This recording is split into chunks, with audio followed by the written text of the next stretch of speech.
Mr. President, thank you very much for doing this. There is a pause, or seems to be a pause, in the war between the United States and Iran. How do you think this will end? How would you like to see it end? We did not start this war, and we do not want this war to continue in any way.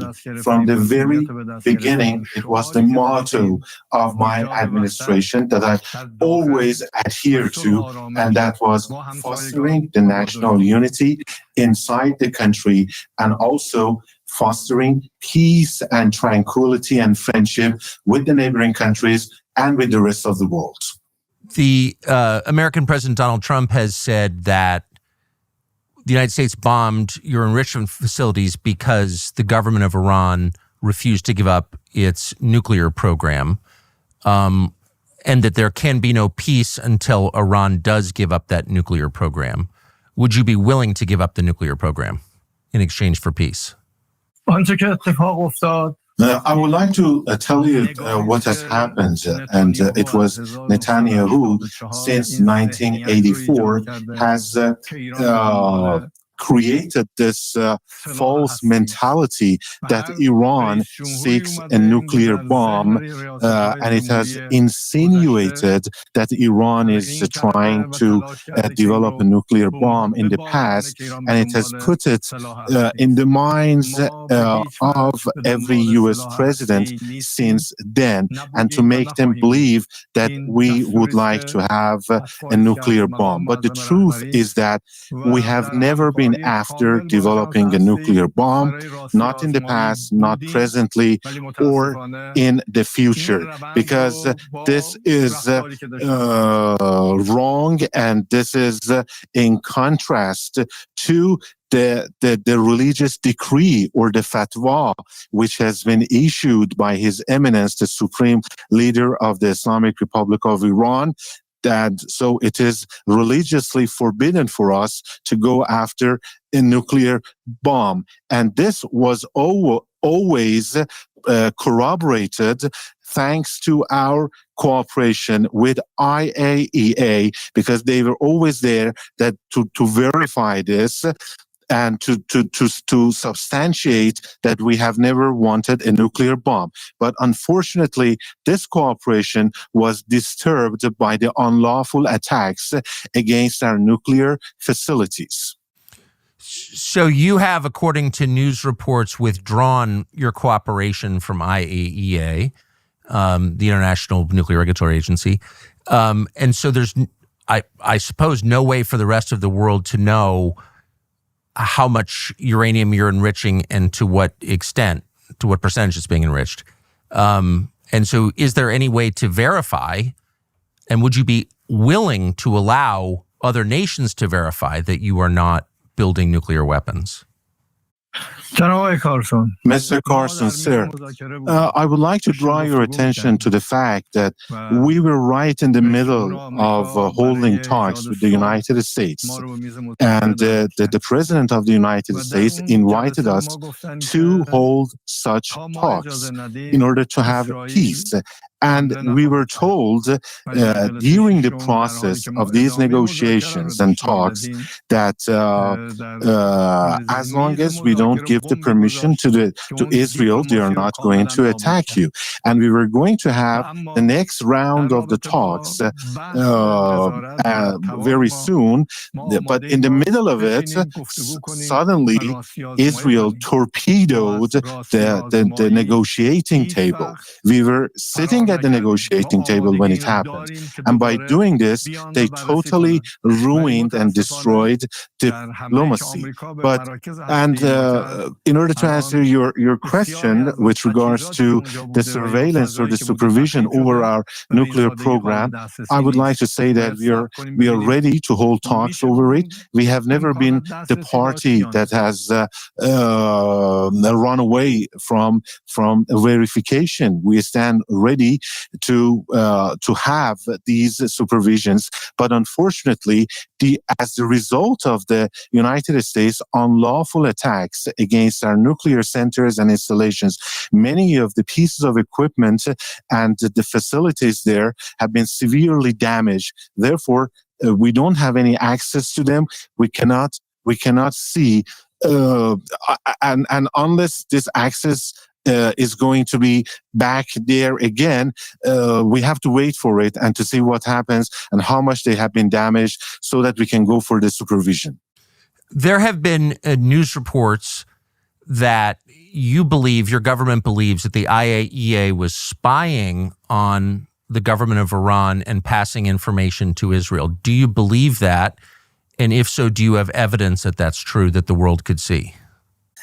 I would like to tell you that we were, yes, somehow pessimistic about the activities of the IAEA, because somehow we realized that Israel could get information from the inspections which were carried out by the IAEA, but it never prevented the IAEA from carrying out their activities inside Iran, and they had full access to supervise and to have surveillance over our nuclear facilities.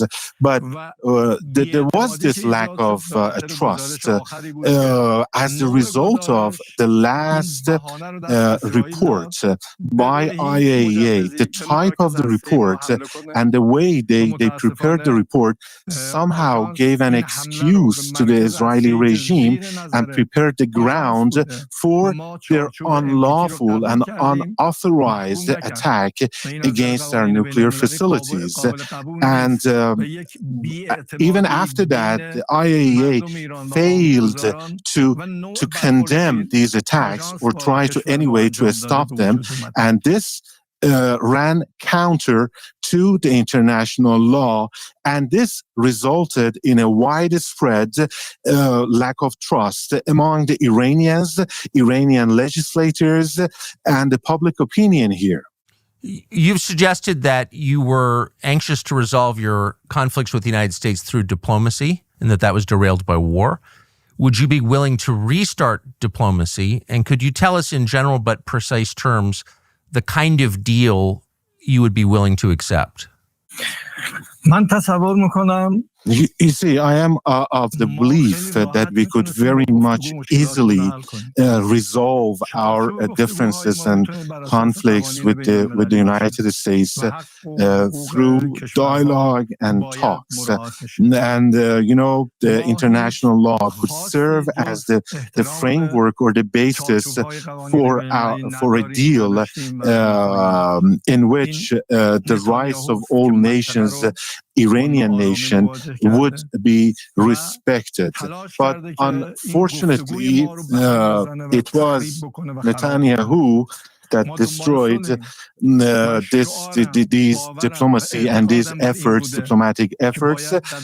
We have always, we never wanted anything beyond the respect for our rights, rightful rights, enshrined in international law. But as I said, it was Netanyahu that brought unrest to our region and is fomenting unrest and tensions in the region. As I have always said, we have always been after peace. It has been my motto. It has been my belief. It has been my heartfelt opinion that we need to live in peace and harmony during this short and limited time granted to us by God Almighty, to live in peace and tranquility with everybody. And everybody in the world should live like that.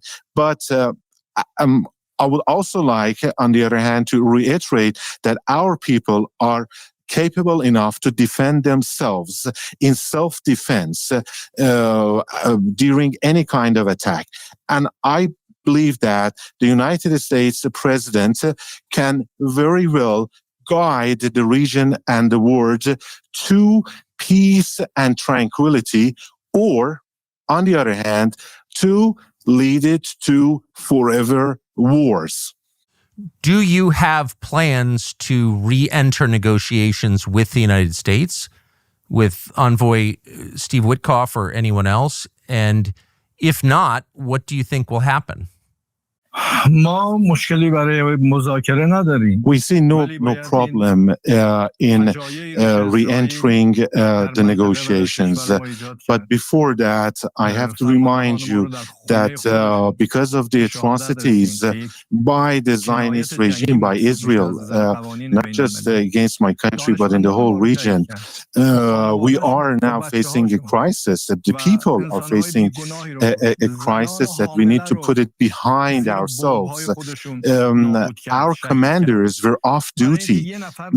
They were spending the night at their homes with their families, but they were killed. And this is considered a war crime according to the international law, because they were off duty, as I said. Or our scientists were also killed and assassinated along with their families and their wives and their children. They were also killed. Pregnant women, children, they were killed in the atrocities, in the attacks of the Israeli regime. Just because they wanted to kill one single person, they had to demolish and destroy a whole building. And as a result of this, a lot of innocent people were killed. A lot of people were killed. And as I said, there is this crisis that we have to put it behind ourselves. And there is a condition, there is a provision for the restarting the talks. How are we going to trust the United States again? We re-enter the negotiations. Then how can we know for sure that in the middle of the talks, the Israeli regime will not be given the permission again to attack us? Do you believe the Israeli government tried to assassinate you? They did try, yes. And they acted accordingly, but they failed. And as a true believer, I believe that it is in the hands of the God Almighty to determine when a person will die or will not die. If he wills, the God Almighty wills, then you can die when you are walking freely in the streets. And but I would like to tell you that I am not afraid of sacrificing myself for in defense of my country and in safeguarding and defending the sovereignty, the freedom and the independence of my country. I'm willing to give my life, to give blood for that. And nobody here, I mean, none of the government officials is afraid of losing their lives in line of defense. But will it bring security to the region? I mean, bloodshed, more bloodshed, assassination, killing others. Will it bring peace and tranquility and stability to the region? With respect, can you tell us how you know that you were an assassination target? A week and a half ago, I don't believe I've seen that confirmed anywhere. How are you certain they tried to kill you? Of course, it was not the U.S. that was behind my the attempt on my life. It was Israel. I was in a meeting. We were discussing the ways to move forward. But thanks to the intelligence by the spies that they had, they tried to bombard the area that we were holding that meeting, in which we were holding that meeting. But as I told you before, it is God who wills when a person will die and give up his life. And once again, I would like to emphasize that we are not afraid of martyrdom. We are not afraid of sacrificing our lives for our people, for our independence. And I would like to tell you that this imposed war war by the Israeli regime resulted in one thing, and that was more solidarity and unity amongst the Iranian people. And it proved yet once again that the Iranian people, no matter where they are in the whole wide world, they do care about their country, about the sovereignty and the territorial integrity of their motherland. And as I said, this brought about more solidarity, and it united us further.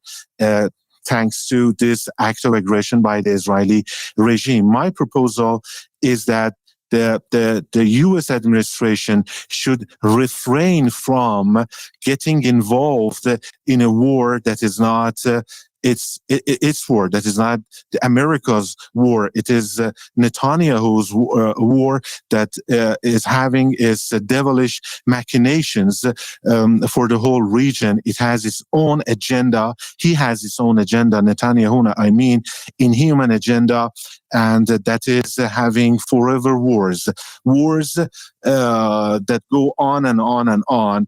And this is my proposal to the United States, not to be fooled by Netanyahu, not to be dragged into this kind of war. Many Americans are afraid of Iran. You say you're not afraid, but Americans are afraid of Iran. And they believe that Iran would like to strike the United States with a nuclear weapon. They see video of Iranians saying death to America, describing our country as the great Satan. What is your opinion of that? Should we be afraid of Iran? من تصور میکنم این I believe that this is a very wrong impression that anybody might have of Iran or the Iranians. I would like to remind you that Iran has never invaded another country in the last 200 years.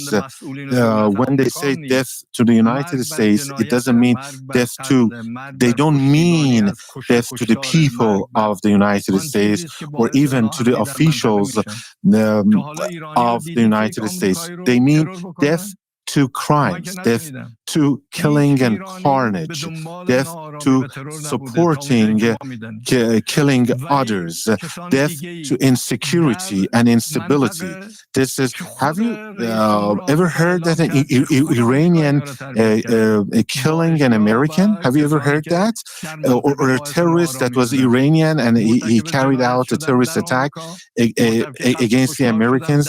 No, it was your president who confessed that the Americans created the ISIS in our region, and they were responsible for this wrong image that is portrayed of religion or the Muslims in the world. And once again, I would like to tell you and remind you that this is not death to the American people or to the officials, death to crimes and atrocities, to bullying, to the use of force, and anybody who would like to become an accomplice in the crimes perpetrated by others. Two Iranian ayatollahs have issued fatwas against Donald Trump. What does that mean exactly, and what do you think of it? To the best of my knowledge, they have not issued decrees or fatwas against any individual or against Donald Trump. And first off, it has nothing to do with the Iranian government or to His Eminence, the Supreme Leader of Iran. Or what they actually meant by the fatwa was in condemnation of an insult to a religion or religious personalities, and they were actually saying that this is deplorable, this is unacceptable. So it was not directed towards the U.S. president or any other individual, and there might be people with their own ideas and opinions, but I can assure you that the meaning of this fatwa should not be construed or considered as a threat against any individual. Has Iran ever backed an assassination attempt against Donald Trump?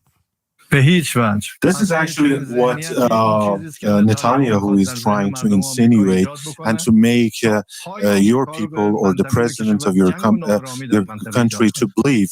But this is wrong because Netanyahu, as I said, has its own agenda. It wants to drag the U.S. into forever wars, as I said, and to bring more insecurity, instability, and unrest to the whole region. There are some large number of Iranian nationals living in the United States. Some have said they are, quote, sleeper cells. They are terrorists who are acting at the command of your government. Would you right now make a statement to Iranian citizens living in the United States not to commit acts of violence in the United States? You see, these things you're telling me, this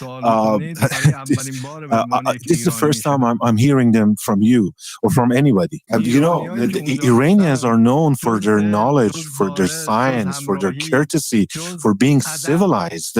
Have you seen otherwise from them, any other kind of behavior from them or any violent behavior? Has anybody ever seen anything from them? Yeah, as I said, this is what Israel is trying to put into your minds. They are propagating that Iranians might be capable of doing such a thing, but this is totally untrue because by nature Iranians are pro-peace and tranquility, and they're trying to actually make to somehow impact the minds of the decision makers and the people of the United States and to scare them into getting involved in a war in my region that is not going to ensure any kind of interest for the United States. It is not to be in the interest of the United States to be involved in any kind of war in my region. It wasn't that long ago, it was during the revolutionary period in Iran, that Iran had relations with Israel and commercial relations with Israel and reputedly bought weapons from Israel. What happened? How did that change? Who changed it and why, that relationship? Israel itself is to blame because just look at what they have been doing in the last couple of years in Palestine, in Gaza. What Netanyahu has been doing, killing women and children, bombing schools and hospitals and civilian and residential areas. This is nothing short of a full-scale genocide there. They have blocked the entry of food and medicine, any kind of humanitarian relief to Gaza. So this has adversely impacted the way my country and the whole region looks at Israel. And this, their own behavior and their own actions are to blame because this is unacceptable what they have been doing in my region. And as far as I know, we have never received any kind of weapon from Israel. And I would like to tell you, even at that time, we did not want to have weapons. We did not want to have wars. We did not want to fight the Iraqis. It was the war that was imposed on us. And just like the way that this war was imposed on us by the Israeli regime, we did not attack Israel. They attacked us. Can you imagine at the end of the diplomatic exchange with the United States, a world in which American companies invest again in Iran, sanctions are lifted, there is peace in the region? Is that your goal? And do you think it's possible? From the very beginning of my administration, I first tried to have the domestic solidarity and unity, further unity amongst the Iranian people. Then we tried to have better relations with our neighboring countries of Iran. And then I had this talk with His Eminence, the Supreme Leader of Iran, and during which His Eminence emphasized that there is no limitation and there is nothing preventing the U.S. investors to come to Iran and to make investments in Iran, even presently. There has never been any limitation, anything barring them from coming into Iran, and this is the belief of the supreme leader of Iran. But once again, I would like to tell you that it is Israel that does not want such things to happen in the region. Israel does not want to see peace and tranquility in the region. But I would like to once again repeat that the United States President, Mr. Trump, is he's capable enough to guide the region towards a peace and a brighter future and put Israel in its place, or get into a pit, an endless pit or a swamp.